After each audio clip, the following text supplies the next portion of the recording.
கர்த்தருடைய தூதுக்காக அப்போஸ்தலர் நடபடிகள் 8ஆம் அதிகாரத்திலே 26, 27, 28, 29 வாசிங்க. பின்பு கர்த்தருடைய தூதன் பிலிப்பை நோக்கி, நீ எழுந்து தெற்கு முகமாய் எருசலேமிலிருந்து காசா பட்டணத்துக்கு போகிற வனாந்தர மார்க்கமாய் போ என்றான். அந்தப்படி அவன் எழுந்து போனான். அப்பொழுது எத்தியோப்பியருடைய ராஜஸ்திரியாகிய கந்தாகை என்பவளுக்கு மந்திரியும் அவளுடைய பொக்கிஷம் எல்லாவற்றுக்கும் தலைவனுமாயிருந்த எத்தியோப்பியனாகிய ஒருவன் பணிந்து கொள்ளும்படி எருசலேமுக்கு வந்திருந்து ஊருக்கு திரும்பி போகும்போது தன் இரதத்திலே உட்கார்ந்து எசாயா தீர்க்கதரிசியின் ஆகமத்தை வாசித்துக் கொண்டிருந்தான். ஆவியானவர், நீ போய் அந்த இரதத்துடனே சேர்ந்து கொள் என்று பிலிப்புடனே சொன்னார். ஆமென். கர்த்தருக்கு மகிமை உண்டாவதாக. அருமையான கர்த்தருடைய பிள்ளைகளே, நீங்கள் வாசித்த இந்த வேத பகுதியிலே இப்பொழுது தொடர்ந்து வருது பாருங்க. அப்பொழுது பிலிப்பு ஓடி போய் அந்த இரதத்துடனே சேர்ந்தார். கர்த்தருக்கு மகிமை உண்டாவதாக. சொன்ன உடனே அங்கே பிலிப்பு ஓடிப்போய் அந்த இரதத்துடனே சேர்ந்தார். இது தொடர்பாக அருமையானவர்களே, பல வருஷங்களுக்கு முன்பாக கூட இந்த இடத்திலே இந்த தேவதூதை நீங்கள் கேட்டிருப்பீர்கள். ஆனாலும் இன்றைய தேவதூது மூலமாக கர்த்தருடைய ஆவியானவரின் அற்புதமான வழிநடத்தல்களை நாம் இன்னுமாய் பெற்றுக்கொள்ளப் போகிறோம். கர்த்தருக்கு மகிமை உண்டாவதாக. இங்கே பாருங்கள், எத்தியோப்பிய தேசத்தின் ராணியினுடைய பொக்கிஷம் எல்லாவற்றிற்கும் பொறுப்பாய் இருந்த மந்திரி இஸ்ரவேலின் தேவனை பணிந்து கொள்ள எருசலேமுக்கு வந்திருந்தான். சுருக்கமாக நாங்கள் பார்க்கிறோம். கவனியுங்க, எத்தியோப்பியருடைய தேவர்களுக்கும் இஸ்ரவேலின் தேவனுக்கும் சம்பந்தம் என்ன? சம்பந்தம் ஒன்றுமே இல்லை. இப்படி இருக்க ஜீவனுள்ள தேவனை அறியாத எத்தியோப்பியாவிலே இருந்து மிகவும் அந்த தூரத்திலே இருக்கின்ற அந்த எருசலேமுக்கு ஜீவனுள்ள தேவனை பணிந்து கொள்ள ஒருவன் வந்திருக்கிறான். அப்படியாயின் அந்த எத்தியோப்பியாவில் எருசலேமின் தேவனை அறிந்து ஏற்றுக்கொண்ட தேவ பக்தியுள்ள சில எத்தியோப்பியர்கள் இருக்கிறார்கள் என்று சொல்லி நாம் ஊகிக்க முடிகிறது. நன்றாக விளங்கிக் கொள்ளுங்க தேவனுடைய பிள்ளைகளே. நீங்கள் மிகவும் ஆர்வத்துடன் அறிய வேண்டிய சம்பவங்களை உங்கள் முன்பாக நான் இப்பொழுது சுட்டி காட்ட விரும்புகிறேன். 1 ராஜாக்களிலே 10வது அதிகாரத்திலே 4 தொடக்கம் 9 வரை நீங்கள் வாசித்து பாருங்க. அங்கே எத்தியோப்பியாவில் உள்ள சேபா தேசத்து ராணி சலமோனுடைய அந்த ஞானத்தை குறித்து கேள்விப்பட்டு சலமோன் ராஜாவை சந்திக்க வரும் சம்பவத்தை அந்த 2வது வசனத்திலே நீங்கள் அந்த பகுதியிலே 2வது வசனத்திலே நீங்கள் வாசித்து பார்க்கலாம். 1 ராஜாக்கள் 10ஆம் அதிகாரம் 2வது வசனத்திலே நீங்கள் பார்க்கலாம். அந்த இராணி பாருங்க வந்து அந்த சலமோனுடைய ஞானத்தையும் அவர் கட்டிய அந்த தேவாலயத்தையும் அவர் தமக்கென்று கட்டின அந்த அரண்மனையையும் அனைத்தையும் கண்டு அவள் பிரமித்து போயிட்டாள். ஆச்சரியப்பட்டு போயிட்டாள். பின்ன இந்த சேபாவின் ராணி சலமோன் ராஜாவுடைய ஞானத்தையும் அவருடையதும் அவரை பற்றியதுமான அனைத்து காரியங்களையும் தன் தேசத்திலே அவ கேள்விப்பட்டவதான். ஆனால் அவ வந்து அவைகளை தன் கண்களினாலே காணும் மட்டும் அவன் நம்ப இல்லை. நன்றாக புரிந்து கொள்ளுங்க. அவ வந்து நேரடியாக கண்ட பொழுது அவளுக்கு எதுவுமே சொல்ல முடியல, பிரமித்து போய்விட்டார். அந்த பிரமையின் அடையாளம் என்ன தெரியுமா? சலமோனை பார்த்து சொல்லுறா, உம்முடைய தேவனாகிய கர்த்தர் ஸ்தோத்தரிக்கப்படுவாராக என்று சொல்லி சொல்றார். பார்த்தீங்களா? மட்டுமல்ல, தன்னுடைய தேவர்களை விட,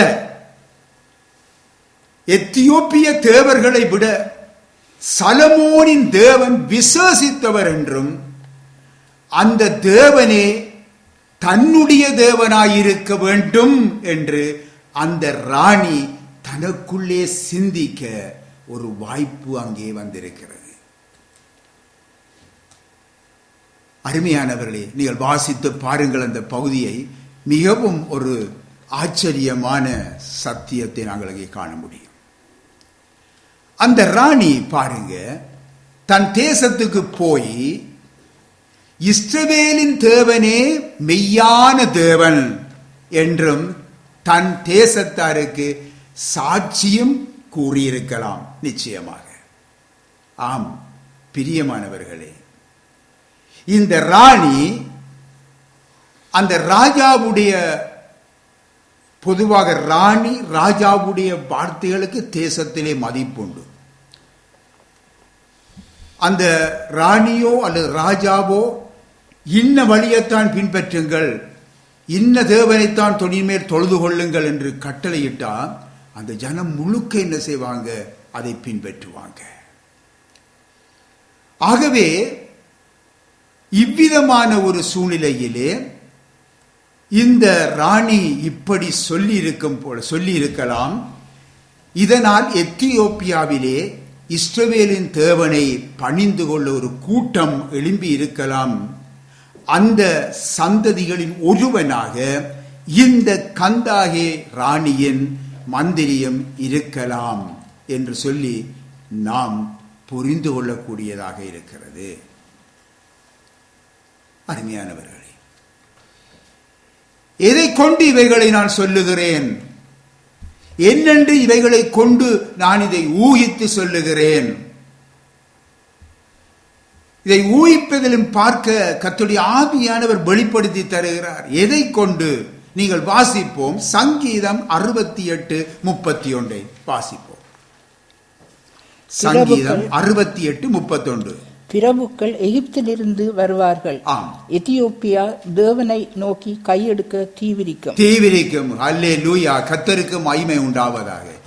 எத்தியோப்பியாவின் ரட்சிப்பு குறித்து அன்றே தாவீது தீர்க்கதரிசனம் உரைத்து விட்டார். எத்தியோப்பியா தேவனை நோக்கி கையெடுக்க தீவிரிக்கும் என்று சொல்லி, இதிலிருந்து கர்த்தர் நம்மோடு என்ன பேசுகிறார் தெரியுமா? ஜீவனுள்ள தேவனுடைய பிள்ளைகளுடைய சாட்சியுள்ள வாழ்க்கையில் நடக்கைகளே, அவருடைய வாழ்க்கையின் நடக்கைகளே அவர்களுடைய புற மத அயலவர்கள், அவர்கள் வாழுகிற சிட்டிகளிலே வாழுகிற புறமத மக்கள் போன்றோருக்கு, அருமையானவர்களே, ஒரு நல்லதொரு சுவிசேஷமாகவும் அவர்கள் ஜீவனுள்ள தேவனிடத்திலே வருவதற்கு தடையற்ற ஒரு பெரிய சாட்சிகளாகவும் இருக்கிறது. அருமையானவர்களே, சிந்தித்து பாருங்க. மாறாக தேவனுடைய ஜனங்கள் தங்கள் சாட்சியற்ற வாழ்க்கையினாலே இன்றைக்கு பிற மக்கள் கர்த்தர் இயேசுவிடத்திலே வருவதற்கு இன்றைக்கு இடரல் உண்டாக்கக்கூடாது. இடரலாய் இருக்கக்கூடாது. ஏனென்றால் கர்த்தர் சொல்லுகிறார், கர்த்தருடைய வார்த்தை சொல்லுகிறது, இடறல் உண்டாக்குறவனுக்கு ஐயோ என்று சொல்லி அங்கே சொல்லப்பட்டிருக்கிறது. ஆண்டவர் இயேசு கூறுகின்றார்.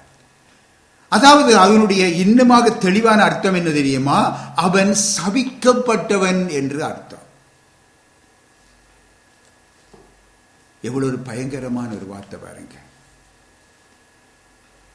இந்த காலங்களில் இன்றைக்கு சில சபைகளாலும் சில விசுவாசிகளாலும் சில சபை நடத்துனர்களாலும் இன்றைக்கு இடறல் இருப்பது வேதனைக்குரிய விடயம்தான். அருமையானவர்களே, அவர்கள் மனம் திரும்புவது அவசியம். இப்படி நம்முடைய ஊழிய பாதையிலே நாம் இதை உறுதியாக கூறுகின்றோம். ஆகவே அவர்கள் மனம் திரும்புவது அவசியம். தேவனுடைய பிள்ளைகளே, இப்பொழுது பாருங்க, நீங்க இந்த வாசித்த இந்த வேத பகுதியிலே பிலிப்பு மூலம் இந்த சமாரியாவிலே பெரியதொரு எழுப்புதல் உண்டாயிருந்தது என்று சொல்லி நாங்கள் முன்பு ஒரு தேவ செய்தி மூலமாக நாங்கள் இதை கேட்டிருக்கிறோம். இந்த இடத்திலே சில வாரங்களுக்கு முன்பாக. பின்னாகவே இந்த பிலிப்பு மூலம் அந்த சமாரியாவிலே பெரும் எழுப்புதல் உண்டாயிருந்த பொழுது கர்த்தருடைய தூதன் என்ன செய்கிறான்?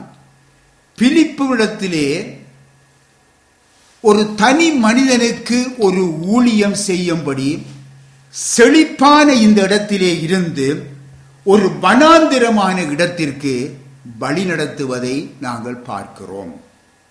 வழி நடத்துகிறதை தான் பார்க்கிறோம். நன்றாக கவனிங்க. ஒரு சுவிசேஷத்தை விளங்கிக் கொள்ளுங்க. ஒரு சுவிசேஷத்தை தேவதூதனாலே செய்ய முடியாது. சுவிசேஷ வேலையை செய்ய முடியாது. சுவிசேஷத்தை பிரசங்கிக்க முடியாது. ஒரு தேவனுடைய பிள்ளைக்குத்தான் அந்த பொறுப்பு ஒப்படைக்கப்பட்டிருக்கிறது. ஆகவே ஒரு தேவ தூதனால் பிலிப்பு வழி நடத்தப்படுகின்றார். இப்ப கவனிங்க. ஒவ்வொரு வார்த்தையிலும் ஆழமான சத்தியங்களை நீங்கள் அறிந்து கொள்ள வேண்டும். இங்கே பிலிப்பு பாருங்க, ஒரு தனி மனிதனுக்காக, நன்றாக கவனிங்க, ஒரு தனி மனிதனுக்காக, யார் அவர் என்றே தெரியாது, அந்த ஒரு மனிதனுக்காக ஒரு வனாந்திர வழியை மறு பேச்சு இல்லாமல் அங்கே உடனடியாக கீழ்ப்படிந்து ஏற்றுக்கொள்ளுகிறார். கர்த்தருக்கு மகிமை உண்டாவதாக. பார்த்தீங்களா அருமையானவர்களே, இன்றைக்கு ஒரு மனிதன் என்றால் இன்றைக்கு அற்பமாய் எண்ணுகிற இந்த காலம் பரிதாபத்துக்குரியது. இந்த காலம் ஒரு மனிதனாய் இதற்ற மினைக்கெட்டு போறதா, இவர்கிட்ட மினைக்கெட்டு கொண்டு நான் இருக்க முடியுமா? உண்மை அருமையானவர்களே, இன்றைக்கு அப்படி பேசுறதையெல்லாம் நாங்கள் கண்டு கொண்டுதான் இருக்கிறோம். அருமையானவர்களே, இங்கே பாருங்க, பிலிப்பு அந்த தேவதூதன் வழி நடத்தினான். அந்த செழிப்பான இடத்தை விட்டு இந்த ஒரு மனிதனுக்காக ஒரு வனாந்திரத்தை நாடி மறுவேச்சின்றி அதற்கு செல்லுவதற்கு கீழ்ப்படுகின்றார். அதை ஏற்றுக்கொள்ளுகிறார். சமாரியாவிலே பாருங்க, பல ஆரவாரங்கள் நிறைந்த ஊழியமாய் இருந்தது. கடந்த சில வாரங்களுக்கு முந்தி இந்த செய்தியை நீங்க கேட்டீங்க. இப்பொழுது யாரோ ஒரு மனிதனுக்குத்தானே அது வனாந்திரம் போக வேண்டுமா என்று பிலிப்பு எண்ணவில்லையே. பிலிப்பு கீழ்ப்படிந்தார். இப்பொழுது பாருங்க, இன்னும் ஒரு சம்பவத்தை நாங்கள் காணுகிறோம். அப்போஸ்தலர் நடபடிகள் 8ஆம் அதிகாரத்திலே கூட 27 28 நீங்க கவனிங்க, நீங்க வாசித்து பாருங்க. எத்தியோப்பியருடைய கந்தாகேர் ராணியின் மந்திரி, அவர் சொல்ல போனால் அவர் ஒரு பினான்ஸ் மினிஸ்டர் என்று சொல்லலாம், அல்லது ஒரு ட்ரெஷரர் என்று சொல்லலாம். அவர் என்ன செய்கிறார்?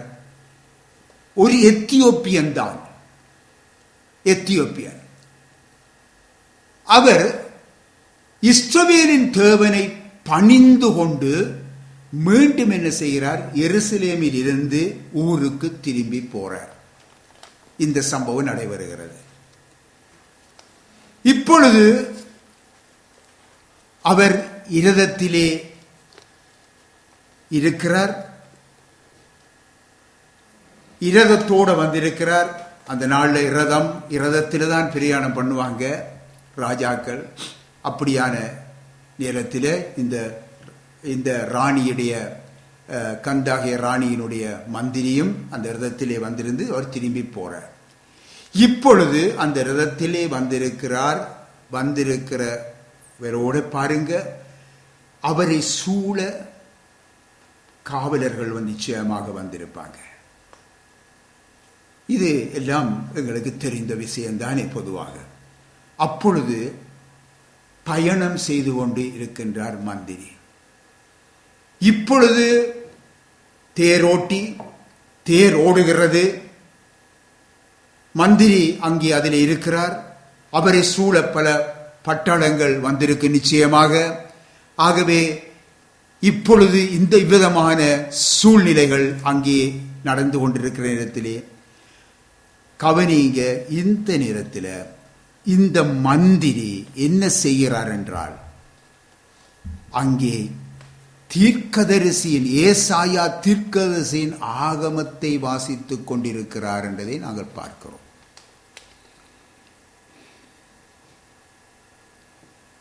பிரயாணம் நடந்து கொண்டிருக்கிறது.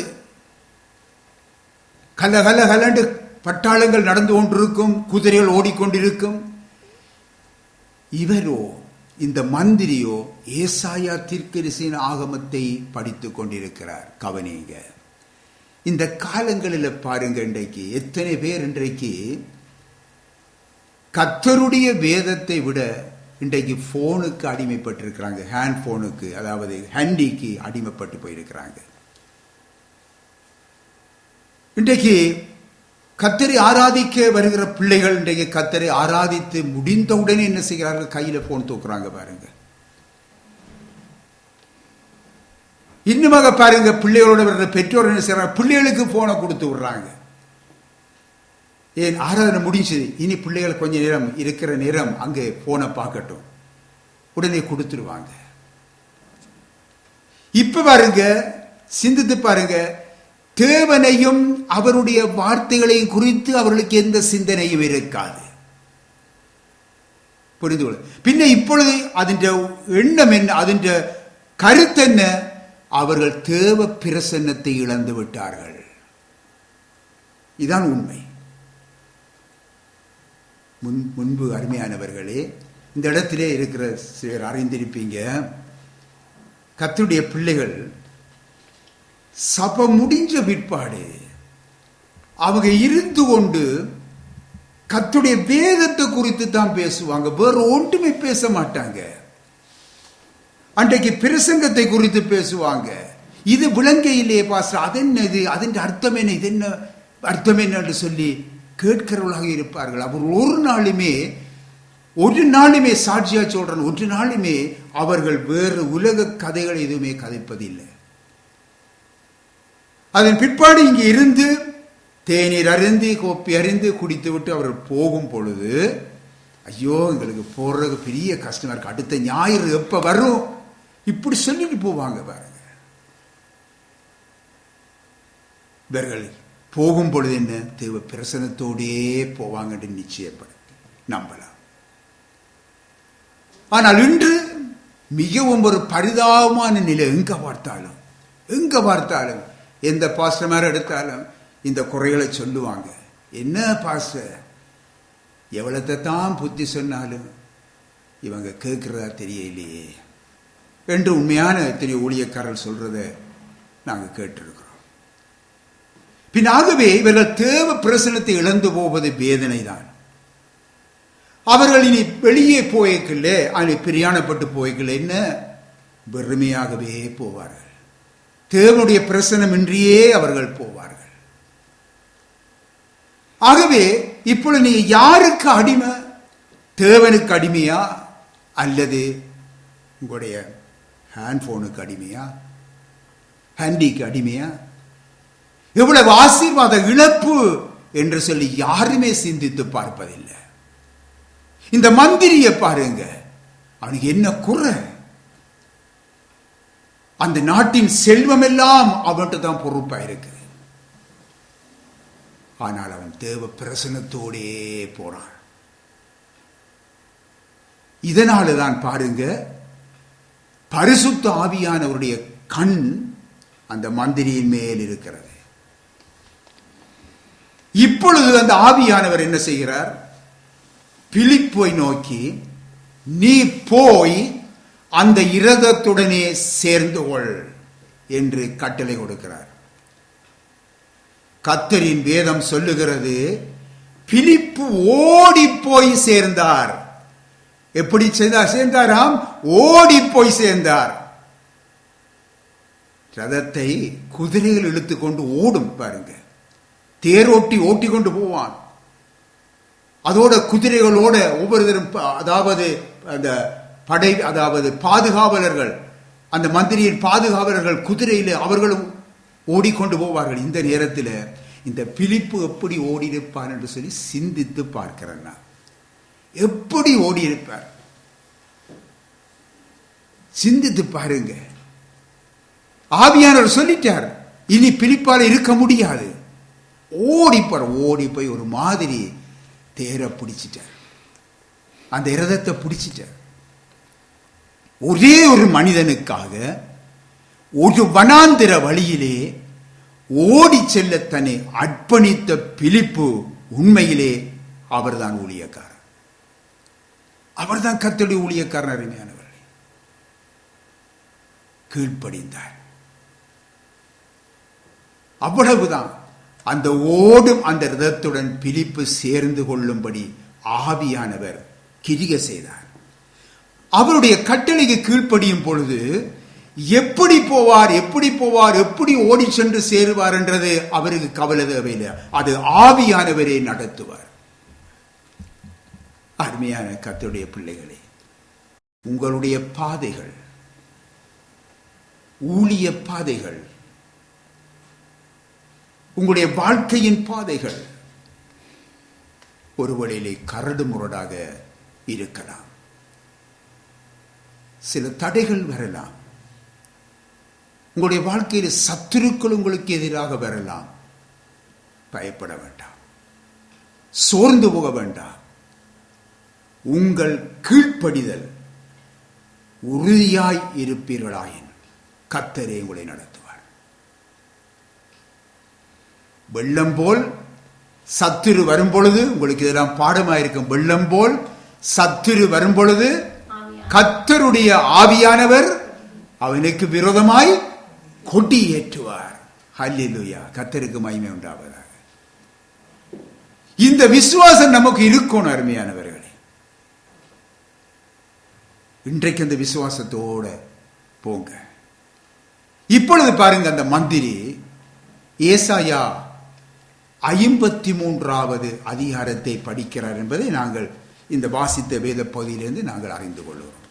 53 அதிகாரத்தை வாசிக்கிறார். இப்பொழுது பிலிப்பு போய் சேர்ந்துட்டார்ல, சேர்ந்த உடனே ரதத்தை நிப்பாட்டிட்டார். உடனே அந்த மந்திரி நிப்பாட்டிட்டார். இப்ப அங்கே பிலிப்பு அங்கே போய் அந்த அதிகாரத்தை வாசிப்பதை அங்கே பிலிப்பு பார்த்துட்டு, மந்திரி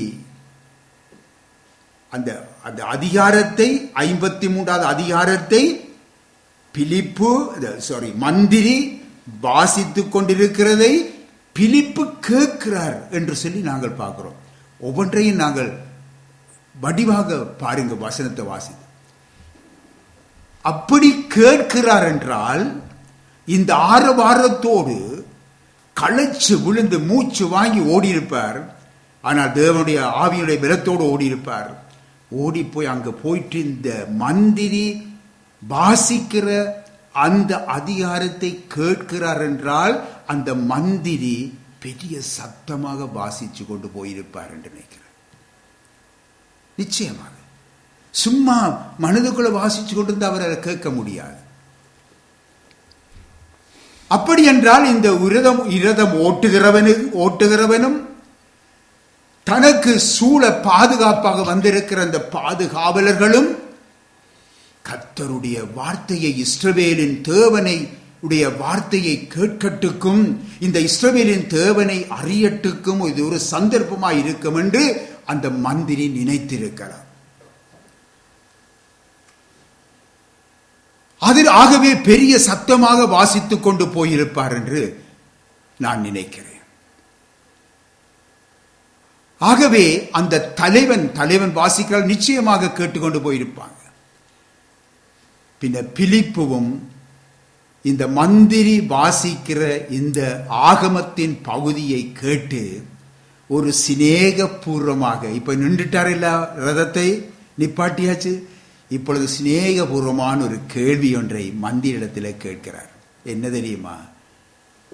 நீர் வாசிக்கிறவைகளுடைய கருத்து உமக்கு தெரியுமா என்று கேட்கிறார்.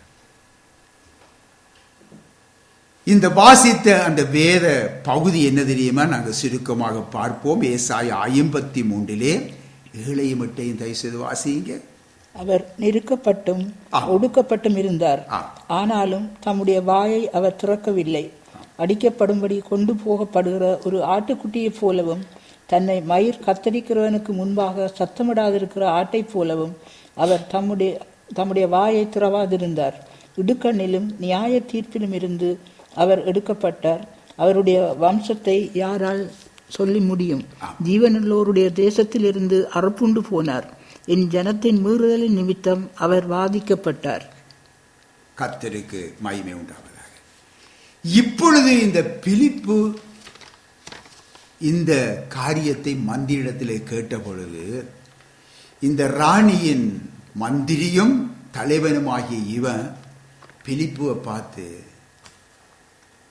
நீர் கேட்ட சரிதான், இந்த கருத்தை என்னால புரிஞ்சு கொள்ள முடியாதே, இதுக்கு யாருடைய உதவியும் தேவை என்று சொல்லி கூறி பிலிப்பை சொல்ற பாருங்க, இடத்துல ஏறி இருப்பா, நீ என்றால் இது எனக்கு விளங்கப்படுத்துவா, என்னோடு ஏறியிரு. பார்த்தீங்களா? ஒரு மந்திரி, ராணியுடைய பொக்கிஷங்களுக்கு தலைவன், இந்த பிலிப்பு யாரென்று தெரியாது, ஏறி தன்னோடு இருக்கும்படி கேட்கிறார் என்றால் இதுதான் தேவனுடைய பெரிதான செயல். அவருடைய கண்களிலே தன்னுடைய ஊழியக்காரனுக்கு தயவு கிடைக்க பண்ணுகிறார். பார்த்தீங்களா? பின்னாகவே தேவனுடைய பிள்ளைகளே, எந்த சூழ்நிலையிலும் நாம் கர்த்தரை எப்பொழுதும் சார்ந்து கொள்ள வேண்டும். அவருடைய வார்த்தைக்கு கீழ்ப்படியவர்களாக காணப்படும் பொழுது எந்த அதிகாரியுடைய கண்களிலும் தயவு கிடைக்கப்படுகிறவர் கர்த்தர். அருமையானவர்களே, பயப்பட வேண்டிய அவசியமே இல்லை. இங்கே பிலிப்புடைய கீழ்ப்படிதல், அந்த ஆவியானவரின் அற்புதமான செயல்களை நாம் இப்பொழுது காணக்கூடியதாக இருக்கிறது.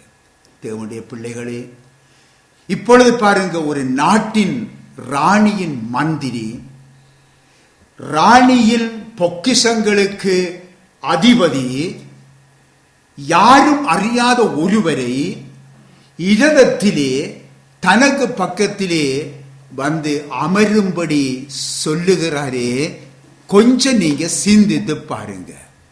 அங்கே பாருங்க, இன வேறுபாட்டின் காரணத்தால் உண்டாகின்ற அந்த பேதங்கள் சிறிதளவேனும் அங்கு இல்லாததை இங்கே காணும் பொழுது நம்முடைய இருதயத்திலே உண்டாகின்ற சந்தோஷம் எப்படி இருக்கிறது என்று சிந்தித்து பாருங்க. எந்த ஒரு ஏற்ற தாழ்வும் அங்கே காணப்படவில்லை, எந்த ஒரு இன வேறுபாடுகள் அங்கே காணப்படவில்லை. இதுதான் கர்த்தருடைய கிருபை. அருமையானவர்களே, கர்த்தருடைய கிருபை. இப்பொழுது பாருங்க, பிலிப்பு கிறிஸ்துவின் ரட்சிப்பின் சுவிசேஷத்தை கூற பெரிய வாசல் திறக்கப்பட்டிருக்கு.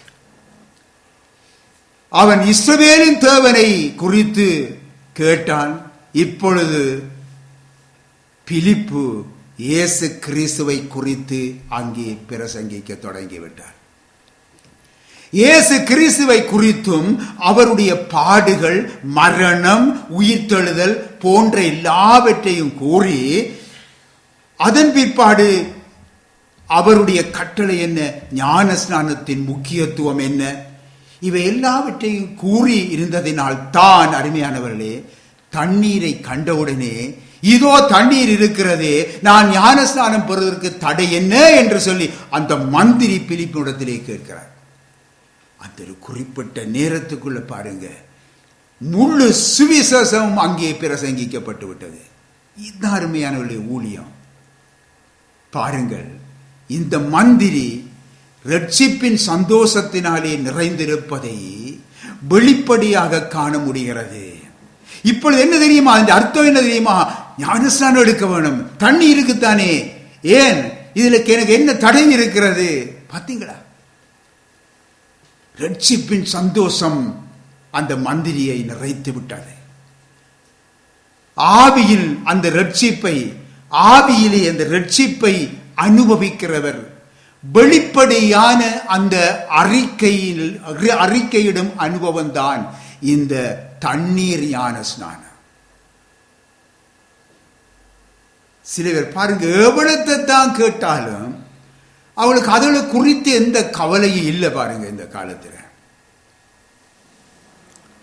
வேதனை, தேவனில்லாத ஒரு வாழ்க்கை வாழ்றாங்க. மிகவும் ஒரு வேதனையும் பயங்கரமானதுதான். இங்கே பாருங்கள், கிறிஸ்துவுடனே கூட மரண அடக்கம் உயிர்ப்பு,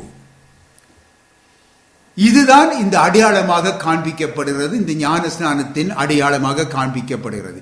இது எல்லாம் என்ன செய்யறது, இந்த பிலிப்பு சொல்லிட்டார். மந்திரியின் கேள்விக்கு இப்ப கேட்கிறார், எனக்கு தடை என்ன, தண்ணி இருக்குதப்பா, நான் ஞானஸ்நானம் பெற போறேன், எனக்கு தடை இருக்குதா? இப்பொழுது பிலிப்புடைய பதில் என்ன தெரியுமா, நீர் முழு இருதயத்தோடும் விசுவாசித்தால் தடையில்லை என்பதுதான். இது சுருக்கமாக இருக்குது, பார்த்தீங்களா? இதன் அர்த்தம் என்ன, நீர் முழு இருதயத்தோடும் விசுவாசித்தால் தடையில்லை. அப்பொழுது மந்திரி பாருங்க, இயேசு கிறிஸ்துவை தேவனுடைய குமாரன் என்று விசுவசிக்கிறேன் என்று சொல்லி இரதத்தை நிறுத்த சொல்லுகிறார். அப்பொழுது பிலிப்புவும் மந்திரியும் ஆகிய இருவரும், நன்றாக கவனிங்க, அந்த இருவரும் தண்ணீரில் இறங்கினார்கள். பிலிப்பு மந்திரிக்கு ஞானஸ்நானம் கொடுத்தார். கவனிங்க, இந்த நாளில் இன்றைக்கு ஞானஸ்நானம் இன்றைக்கு நடைபெறுகிறது பாருங்க. இப்ப ஆவிக்குரிய சபைகளில் அல்ல, இன்றைக்கு கிறிஸ்தவ அதாவது பாரம்பரிய கிறிஸ்தவங்க இப்படியான இடங்கள்ல சில ஞானஸ்நானங்கள் நடைபெறுகிறது. எப்படி நடைபெறுகிறது அதை உங்களுக்கு நான் சுட்டி காட்டுறதுக்கு முன்பாக நான் சொல்றேன். இந்த ஞான ஸ்நானம் தேவனுடைய நீதி. ஒவ்வொருவரும் மனம் திரும்பி கர்த்தர் இயேசுவை விசுவாசித்து தண்ணீர் ஞான ஸ்நானத்தை பெற்று அவருடைய சீசர்களாக மாற வேண்டும் என்பது தேவனுடைய சித்தம். பின்ன இந்த பரிசுத்த பைபிள் காண்பிக்கும் மாதிரியின்படி ஞான ஸ்நானம் நிறைவேற்றப்பட வேண்டும். இதை புரிந்து கொள்ளுங்க. இதை சொல்லிட்டு தான் உங்களுக்கு இதை சொல்ல போறோம். இன்றைக்கு என்ன நடைபெறுகிறது, சில இந்த பாரம்பரிய கிறிஸ்தவங்களிலே பார்க்கிறோம், ஒரு சிறு கிண்ணத்தில் தண்ணி எடுத்து தெளிக்கிறாங்க, அதோட ஞான ஸ்நானம். இன்னும் பாருங்க, அவங்க இடங்கள்ல ஞானஸ்நான தொட்டிகள் செய்து வச்சிருக்கிறாங்க. அந்த போதகர் என்ன செய்வார், ஞானஸ்நான தொட்டிக்கு வெளியில நிற்பார், ஞானஸ்நானம் பெறவர் உள்ளுக்குள்ள இறங்குவார். இவர் இறங்கும் பொழுது கையை காட்டுவார், அந்த ஞானஸ்நானம் பெறவர் உள்ளுக்குள்ள அமருவார், எழும்புவார், போவார். அருமையான ஞானஸ்நானம் இல்லை, பார்த்தீங்களா? இப்படித்தான் இன்றைக்கு நடக்குது ஞானஸ்நானம். இது உண்மை உண்மை. ஆகவே இது எல்லாம் தேவனுடைய கட்டளையை அவமானப்படுத்தும் செயல்.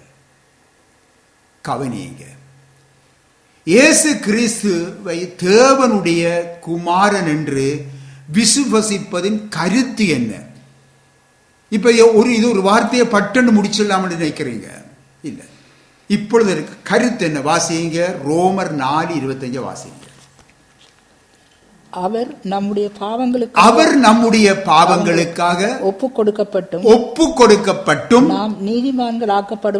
நாங்கள் நீதிமான்களாக்கப்படுவதற்காக எழுப்பப்பட்டும் இருக்கிறார். இதை கர்த்தருக்கு மகிமை உண்டாவதாக. இதை விசுவசிக்க வேண்டும். ரோமரிலே 10ஆம் அதிகாரம் 10வது வார்த்தை கூறுகிறது, நீதி உண்டாக இருதயத்திலே விசுவசிக்கப்படும், ரட்சிப்புண்டாக வாயினாலே அறிக்கை பண்ணப்படும். சரி, இப்பொழுது பாருங்க, கந்தாகிய ஸ்திரியின் மந்திரி நீதி உண்டாக தன்னுடைய இருதயத்திலே விசுவசித்து, அது மாத்திரமல்ல, தான் விசுவசிப்பதாக தன் வாயினாலே அறிக்கை செய்ததினால் இந்த தேவ வசனத்தின்படி ரட்சிக்கப்பட்ட ஒரு மனிதனாக இப்பொழுது இவர் காணப்படுகின்றார். பார்த்தீர்களா? கர்த்தருக்கு மகிமை உண்டாவதாக. இப்பொழுது பாருங்க, பிலிப்பு ஏற்றிய தீபமானது வனாந்திரத்திலே இப்பொழுது பிரகாசிக்க தொடங்கிவிட்டது. எவ்வளவு ஒரு சந்தோஷம் பாருங்க. அந்த வெளிச்சத்தை முதலாக கண்டவர்கள் யார் தெரியுமா? அந்த இந்த ரதத்தை ஓட்டி வருகிறவனும் அந்த மெய் பாதுகாவலர்கள் எல்லோருமே இந்த வெளிச்சத்தை காணுகிறார்கள். இந்த தீபம் எத்தியோப்பியா எங்கும் பிரகாசிக்க செய்தது. அது எத்தியோப்பியா எங்குமே பிரகாசிக்கும்படி செய்தது.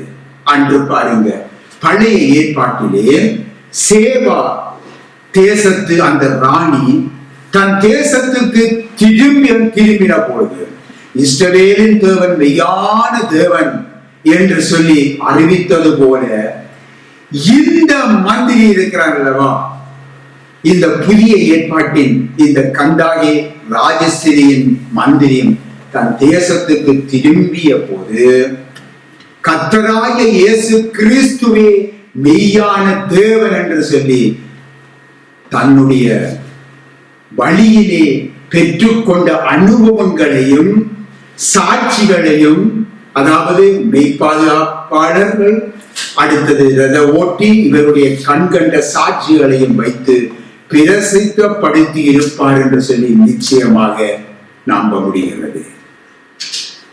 கர்த்தருக்கு மகிமை உண்டாவதாக. இப்பொழுது இப்படியே நீங்கள் எழுந்திருங்க எல்லாரும். தேவனுடைய பிள்ளைகளே, ஒரு நாள் உங்களிலும் இந்த தீபம் ஏற்றப்பட்டுள்ளது. எண்ணி பாருங்க, ஒரு நாள் உங்களிலும் இந்த தீபம் ஏற்றப்பட்டுள்ளது. ஏற்றப்பட்ட இந்த தீபம் பிரகாசிக்க வேண்டும் அல்லவா? அணிந்து போய்விடக் கூடாது. நன்றி உள்ள இருதயம் உங்களுடைய பொங்கி எழுப்பட்டும். அந்த இயேசுவின் அன்பினாலே உங்களுடைய இதயம் நிரம்பட்டும். விசுவாசத்திலே நாங்கள் வளருவோம். எல்லோரும் சேர்ந்து இந்த பாடலை நாங்கள் பாடுவோமா? ஆயிரம் சோத்திரமே இயேசுவே பாத்திரரே, ஆயிரம் சோத்திரமே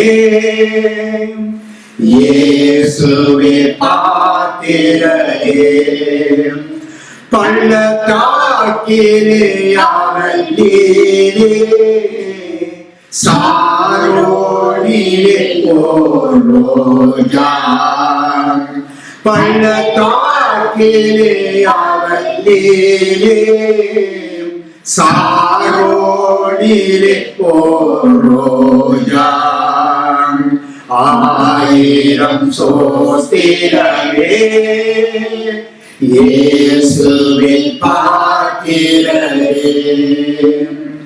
ஜீவிய நாட்களிலே என்னை படைத்தவரை ஜீவிய நாட்களிலே என்னை படைத்தவரை நினைப்பேன். ஏற்றிய தீபத்தால் இதயமே நிறைந்தது இயேசுவின் அன்பினாலே. ஏற்றிய தீபத்தால் இதயமே நிறைந்தது இயேசுவின் அன்பினாலே. ஆயிரம் சோத்திரமே இயேசுவே பாத்திரரே. பலவித சோதனையை சந்தோஷமாய் சகிப்பேன். பலவித சோதனையை சந்தோஷமாய் சகிப்பேன். என்னை சிறையாக்கி இயேசுவுக்கு கீழ்ப்படுத்தி விசுவாசத்தில் வளர்வேன். என்னை சிறையாக்கி இயேசுவுக்கு கீழ்ப்படுத்தி விசுவாசத்தில் வளர்வேன். ஆயிரம் சோத்திரமே இயேசுவே பாத்திரரே. ஆயிரம் சோத்திரமே இயேசுவே பாத்திரரே. ஆம், அருமையான கர்த்தருடைய பிள்ளைகளே, நம்முடைய வாழ்க்கையை எண்ணி பாருங்க. ஒரு நாள் இருளின் ஆதிக்கத்திலே இருந்தோம்.